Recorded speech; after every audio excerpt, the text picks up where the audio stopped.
Thank you, Mike. I just want to say two things about my colleagues on the panel. If you have a product and you wonder what the tariffs are, there's very few people in this town who can actually answer that. You can call customs and be on hold for 5 hours, and then they'll tell you they'll call you back. But I was just thinking, hey, if you wanted to bring a pen in from Canada, what's the duty? You could ask Mike. The second thing is, Angela, I'm happy to announce, is a senior advisor at CSIS, as of today, the Center for Strategic and International Studies. So congratulations, Angela. When it comes to international trade policy, the subject of this panel, a large part of the issue relates to manufacturing. And I've been working on manufacturing issues for a very long time in the United States, started a program on it at Indiana University. Congratulations to their football team, for those of you who are following it. #1 seed in the country and undefeated, but put that aside. Manufacturing feels the brunt of international trade policy all the time. There's a concern in the United States that we have lost too much of our manufacturing prowess, and indeed a large part of our manufacturing sector, because of international trade.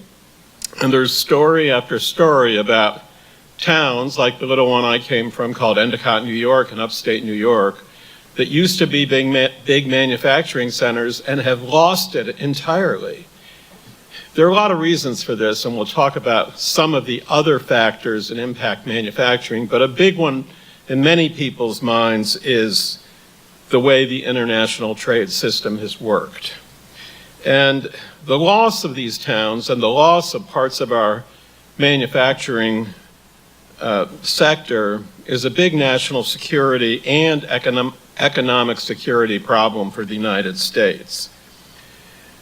There are three major international trade policy areas that impact manufacturing. The first is what Mike is talking about, unfair trade or lack of reciprocity. That's a very big one, and that is always on the current administration's mind. The second, which is sort of related, is can we access foreign markets? How are we going to make sure that even if we have very good products, we'll get into those markets? And the third is export controls, which is in the news every day now, particularly about semiconductors, NVIDIA semiconductors, and semiconductor equipment to make more semiconductors, and the United States is looking very hard at that issue. Just to give some specifics, in the United States, there's so many industries we've lost entirely, and I know it seems a little bizarre for some of you from countries who are smaller economies, but we really have suffered a lot when we've lost the solar panel and the solar module industry almost entirely, semiconductors, at least until recently, textiles and apparel, wind turbines, all electronic components. We make almost none of them in the United States. We make no phones in the United States. We design some, but we don't make them. And also, as you all know, major impacts on the steel industry, the auto industry, the lumber and furniture industries, and many others. So what is going to happen with these tariffs? Of course, there is the IEEPA case. That's the case in the Supreme Court about President Trump's legal ability to impose the tariffs. But putting that aside, because I think the Supreme Court will uphold the tariffs, but I'm definitely in the minority on that among my trade bar colleagues and among people around town. But even if we can't keep those tariffs, there may be others that we can do. But are these tariffs the last and best solution to the problems we're facing? I can't really say. I'm sorry. I'll talk about that more if there's time for questions. But I want to reference something Ambassador Jameson Greer said a couple days ago in an interview in Politico. He says that when people complain about the tariffs, what they're really saying is they want to go back to what we had before. And then he said, that was largely open U.S. borders with very low tariffs and limited protection from unfair trade practices. And then he said, we are not going back to that. And following up on what Mike said, I think it is true. We are not going back to where we were. So people are trying to convince the USTR, the Department of Commerce, or whatever to go back. That's not going to happen. Now, even after President Trump, I think anybody who runs and wins the presidency is not going to go back to that. And I don't know if Angela agrees with that. She and I have had disagreements for 25 years on trade, so we'll see what she says. But I just don't see that happening. I would hasten to add that the international trade policy is not the only public policy that affects the U.S. manufacturing sector. There are 10 others. I started a program, as I said, at the University of Indiana called the Manufacturing Policy Initiative, which is the first and only university program in the country that looks at what public policies should be put in place to enhance U.S. manufacturing. And we've come up with 10 of them, and I'm just going to mention them. I think they may apply in your home countries as well as they do in the United States. After international trade, the first thing you need is a skilled workforce. There are years over the last decade where there have been over 1 million unfilled manufacturing jobs in the United States. It's hard to believe that, but it's absolutely true. We cannot keep up with the investments we're making in manufacturing because we don't have the workers.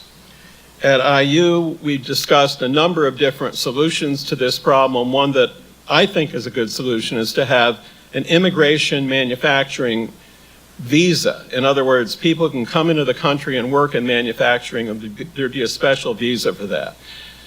Immigration right now is sort of what we call the third rail. You better not touch it if you're in the subway station, but I think that should be done, and a couple of people on the Hill here have talked about that too. Other issues are to try to encourage more women and military veterans to work in manufacturing. There's been a lot of talk about good technical and apprenticeship training. That doesn't seem to attract enough people, but perhaps it could in some circumstances. And a lot of manufacturing unions say, it's no problem, just pay manufacturing workers more and you're going to get the workers. That might be the only solution. The next big issue is international investment policy and subsidies. Many countries in the world, including China, have subsidized their manufacturing industry growth incredibly, hundreds of billions of dollars even before where we are today. Should the United States do that? I think we're going to do some of it. We already have on chips, but maybe further investment is needed. We have to promote innovation and entrepreneurial policy because those areas are where most manufacturing growth occurs. It's not in the old industries, it's in the potential new industries. We need to understand and maintain leadership in manufacturing for defense purposes. We lost that sense for a while, and we gave up the semiconductor industry, manufacturing part of it anyway, and that was a real mistake. I think we're trying to get that back. We have to be careful with our regulatory and tax policy so that we're competitive for manufacturing location. And we certainly have to be more careful about our supply chains and make sure our manufacturers have access to input products like rare earths and critical minerals. I think we can solve that problem, actually. We solved it in World War II when we went into World War II with very small amounts of airplanes and other military equipment. We rebuilt it very quickly. Finally, number 10 is energy policy. The United States has an incredible wealth of energy resources, and we have to develop those and exploit them. To this audience, I want to say something that's very important, which is we don't think in the United States, and I don't think President Trump or Jamison Greer or anybody in the cabinet thinks that all our manufacturing has to occur here. We are very open to working with our allies, our friends, our partners, our near countries like Canada, Mexico, South America, to have part of our manufacturing base there as long as access to those countries is reasonable and supply from those countries is reliable. So in many of your countries, it may be possible to develop relationships which will accomplish what we need to do. I'll just end with one sort of anecdote. For years, I was a trade lawyer. I've been in and out of the government twice, but I represented United States manufacturers, and I cannot tell you the large number of companies that came in, and they all said the same story. They said, we had a great product. We invented the product. We commercialized the product. We have thousands of workers making the product, but then all of a sudden we've woken up and there's product from some other country, often China, but others too. And that product is being sold in the United States for less than the cost of our inputs, much less than a reasonably profitable product. And we can't continue in business with that. So that's the unfair trade that has been very large in the United States. And it's some of those same products I mentioned, like solar panels, and a lot of people know about that. But I remember one company that came in, small company in Maryland.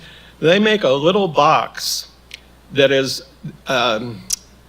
put into a fluorescent light to control the amount of light, basically. I'm not a technologist, but that's basically what it does. You can, impact the degree of lighting. This little box costs about $2, but they were being driven out of business. All of a sudden, they closed, and that story has happened over and over again. So even though there are a lot of factors affecting manufacturing, one of the major ones is international trade, and that, along with the forces that Mike mentioned, is what is motivating President Trump to put these tariffs on. And as I said, I don't know if that's the best solution, but it is a solution for the time being, perhaps, and I think it will work its way out, and maybe other things will be tried as we go forward. Thank you.